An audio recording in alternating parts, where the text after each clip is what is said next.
we have official confirmation that Oda has cucked the carrot fans. That's right, everybody, I am confirmed a cuck. Hi, I'm Vagabond Kana, and we just came back from a 1-month break just to go on another break. That's great, man. That's just wonderful. Cause you guys know how I love getting my cheeks clapped Tom Holland style. Oh, it's so good. And even though I was wrong about my theory of carrot showing up in this chapter 110%, I have the ability, this very unique ability, to separate my bias from my logical opinion. And I can tell you that this chapter was really, really good. I mean, it was a really good chapter because we also got confirmation that Kobe is indeed stronger than Sanji. That's right, guys. He can no-diff Sanji. He is better than Sanji in every single conceivable way known to mankind. That's right. Screw you guys. This is the original monster trio. Luffy, Zoro, and Kobe. Your opinions do not matter. Okay, all jokes aside, no, I don't think that Kobe is actually stronger than Sanji. I think. Actually, I think that might actually be a very valid argument now I think about it. I mean, I can see some people doing it. I mean, of course, Twitter's gonna do it because Twitter does whatever for attention. But in this case, I mean, is Sanji weaker than Kobe? I mean, Kobe has Conqueror's Coding. Is that Conqueror's Coding, though? Because you can't really tell with Oda. Because Oda does a very, very vastly awful job when it comes to, like, you know, the difference between... He just doesn't really do a good job at showing it. He's really awful at it. Like, because like, oh, they're using Conquerors. Like, you could tell with the sparks, but sometimes the sparks are just regular armament hockey, so you don't really know. But I'm going to go off on a limb and say that Kobe's attack, his Honesty Impact, which is one of the worst names I've ever heard for an attack ever. You should be ashamed of yourself, Kobe. I'm just going to go off on a limb and say that he's using Conquerors. I'm going to say that he's using Conquerors. It would be a good way to live up to Garp's legacy, right? I'm not saying that Garp is dead, because it's One Piece, let's be real. I was questioning if he was going to die last chapter, but then I saw this chapter, I was like, oh, he's totally alive. Because Oda, I mean, they ended off the chapter with him going, oh, Garp's fate is unknown. Well, when someone's fate is unknown, that means they're alive. In One Piece, that is. This new attack from Garp, Galaxy Divide, is an absolutely beautiful attack. I like how he literally zips up the town, Kizaru style. He's just bouncing off the walls of different buildings and breaking those buildings as he's connecting with them. And he launches up to Pizarro, Avalo Pizarro, and he just cracks the mountain's face, which also damages Avalo Pizarro. So this actually is confirmation of the difference of Avalo Pizarro's power and Pika's power, because you can slice like a piece of Pika's, like whatever Pika is controlling, you can slice or cut or break any of those off and it would do absolutely zero damage to Pika. Pika would be fine.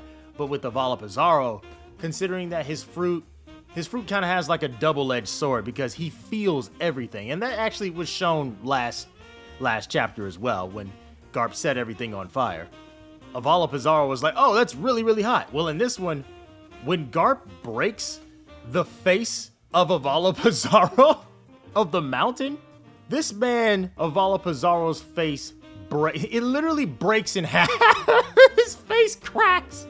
And you see blood coming out and everything. And I'm like, okay, that's a problem right there. You can sense everything around you. You feel everything. But at the same time, you're just like, oh, yeah, okay, that's not good. Maybe you should take over a more durable island next time, eh? But anyway, so after Kobe saves the battleship, all the Marines and all the civilians on that ship from Avalo Pizarro's hand, Garp says, all right, now everybody get the heck up out of here. Leave me. I'll find a way to get out on my own. And then we cut to Garp, and he's got an ice. He's just like, he's laying on the ground. He's got an icicle stabbed in his abdomen, in his torso. And then all the Blackbeard pirates are just surrounding him right there.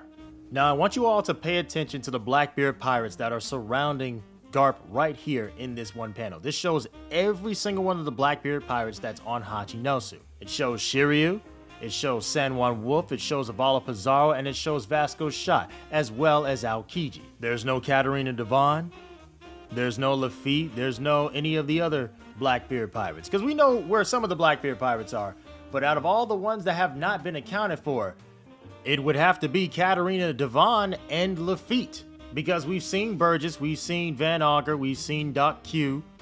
They were fighting Law alongside Blackbeard, correct? Katarina Devon and Lafitte are nowhere to be found. We've seen Katarina Devon when she was with Vasco Shot and Blackbeard on Boa Hancock's Island in Amazon Lily, but you know, they're not in Amazon Lily anymore, so that was some time ago. So it's gone somewhere. They've gone somewhere else. Well, Katarina Devon has gone somewhere else. Maybe she's on the boat that's headed towards Egghead Island, or maybe that's all the Blackbeard pirates that are headed towards Egghead Island. Who knows? But speaking of Egghead Island, that is the last panel that we see of this chapter. It says the siege barricade incident at the future island Egghead caused by the Emperor's Straw Hat Luffy will be reported to the whole world. So that is what we left it off at, and we're going back on break. So we're gonna have a break, get like one chapter, and then we're going on another break because, you know, Shonen Jump, it's gonna be the Shonen Jump break, which is vastly unfortunate. It sucks that that's the case, but that's what we're getting.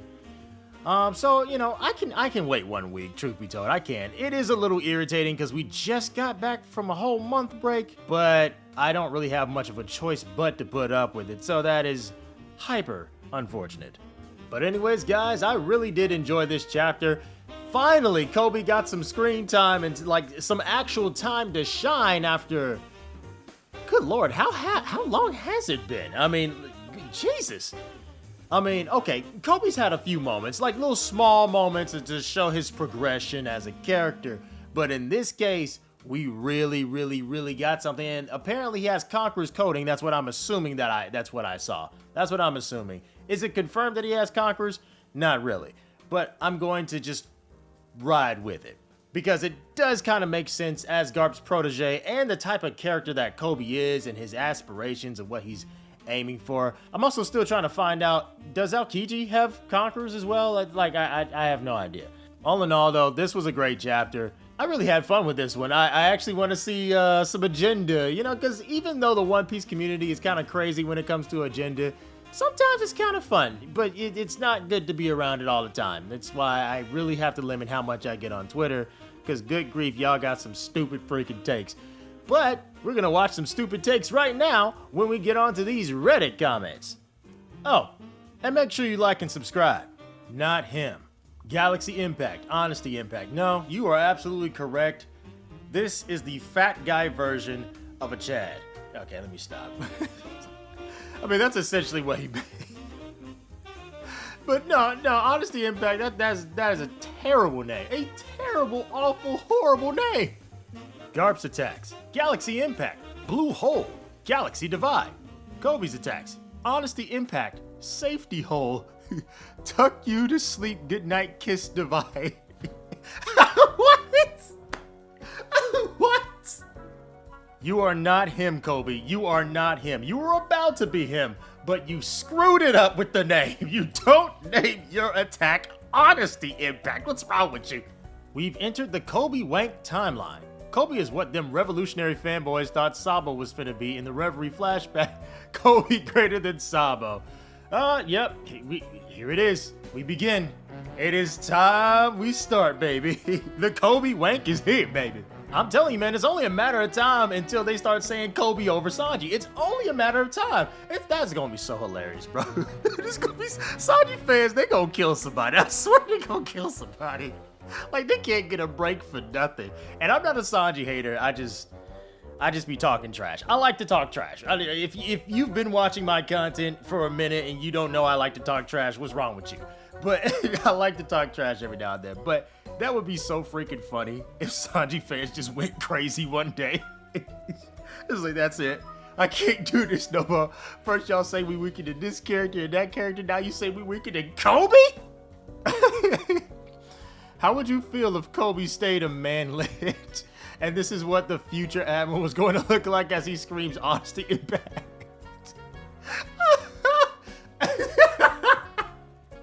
Okay, that would be pretty funny. I'm not gonna lie. That boy doesn't look Chad-like at all. Like, who is this Joker? Get this clown out of here. Real talk though, this is something Oda would do. I could kind of see him doing something along those lines. People need to realize how significant Kizaru and Luffy's fight will be. It's gonna be the first time an admiral has a full-on fight on screen. The first time a Yonko and admiral will have a full fight, and the first time we're gonna see a Logia awakening. The battle is gonna be extreme diff and nothing else. Okay, so don't get too ahead of yourself saying that you're gonna see a Logia awakening and all that. We might not see a Logia awakening. We might not. So prepare a little bit for disappointment in that regard. But in terms of an admiral versus a Yonko, that is actually kind of hype. Yes, that is hype. I am looking forward to the, like, I'm telling you, man, I really wish Oda would stop taking so many freaking breaks. That would be phenomenal if you could just like, if we could just get back to the normal three chapters back to back and then break. I'm fine with that. I'm absolutely fine with that. 3 chapters, then a break. I'm fine with that. I get that he had laser eye surgery, but then he came back, did 2, and then he just dipped. And now next week, the week after next week, we're getting a break. Then the week after that, it's another break. It's, oh boy, it's just, why? Just like, why was I wrong about Carrot not showing up in chapter 1088? But it's fine. This is the last Carrot Opium session I'm gonna do ever, honestly. Because, you know, I'm actually done talking about Carrot after this chapter. Because, like, honestly, guys, I've done enough. I've done enough talking about Carrot, the Opium sessions, the extra videos. It's time that we move on. I do think that she's still gonna join. Don't get it twisted. I still think she's gonna join. It's just I'm not gonna be saying it like every other freaking video no more. But yeah, I mean, it was fun though. Like, honestly, I miss the days back in Wano where everybody would talk trash to each other about who was gonna join Yamato or Carrot. That was a big thing. The fandom was having flame wars and stuff. That was fun. Like, I like stuff like that. And in all honesty though, when I'm talking trash about another character not joining the crew, like, oh, Vivi's not joining, Yamato's not joining, I expect people to talk trash back. I'm not, there's no hypocrisy here. I expect you to talk trash back. So I do expect to be roasted a little bit for this. So it's fine. It's fine if it happens, because it's like, look, I've hyped up 1088 for the longest, so I was wrong. So it's like, all right, I gotta take my punishment. It is what it is. It's just how life goes, you know. But you know, I still think she's still gonna join. However, there is one thing that I've always been kind of worried about, and this worry actually started when Aokiji was stated to be the 10 Titanic captain. I'm actually kind of worried that we will end up getting no Straw Hats. That is the one worry that I have, because honestly, for me, it's like Carrot or no one, right? I'm not worried about Vivi. I'm definitely not worried about Yamato. You rooting for Yamato, you're gonna get your feelings hurt. And I'm not expecting 13 Straw Hats. If you're expecting 13 Straw Hats, I'm sorry, brother. But you a little greedy. You a little greedy. But all in all, Jinbei being the final Straw Hat, that has a possibility. And the reason why I say that is because when Aokiji came along and was introduced as the 10 Titanic captain, I was like, okay, not many people in the fandom expect Aokiji to stay in there. I don't expect Aokiji to stay in there, right? I expect him to leave at some point.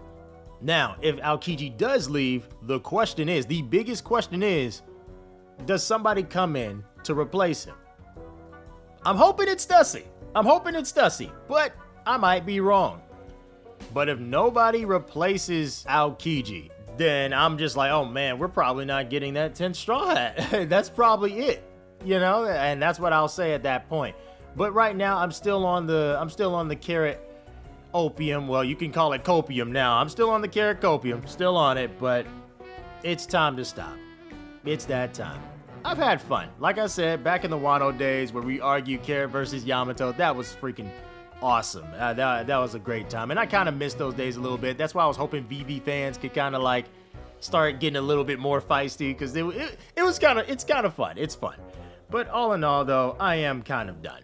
I'm pretty much done. So If you watch my content just specifically for Carrot, well, I'm not going to be talking about Carrot no more. So if you want to stick around, that's great. You know, I'd love to have you around and stuff. But if you don't, I'll see you when I see you. I'll catch you guys around. But don't forget, do not forget to like and subscribe. Don't forget to like and subscribe. Please don't forget that, because when Carrot does show up, I'm gonna talk about her. If she's ever mentioned or shows up, I'm back on it immediately, without a doubt. But as for right now, as I've said before, I've done enough. So this was fun, and I appreciate all the support, guys. Even the videos that don't even have Carrot, you know, me talking about Carrot, you guys would support that. So I really do appreciate you guys for that. I know who you guys are. Thank you so very much. But yeah, man, this was fun. Chapter was fun. This crewmate talk was fun. But we gotta move on. It's time to talk about more so stuff in the story. A lot more stuff in the story. I already do that, but you get the point. But anyways, make sure you guys like and subscribe. Come and join the Vagabond's journey. I'm Vagabond Kana. And with all that being said, Vagabond gone.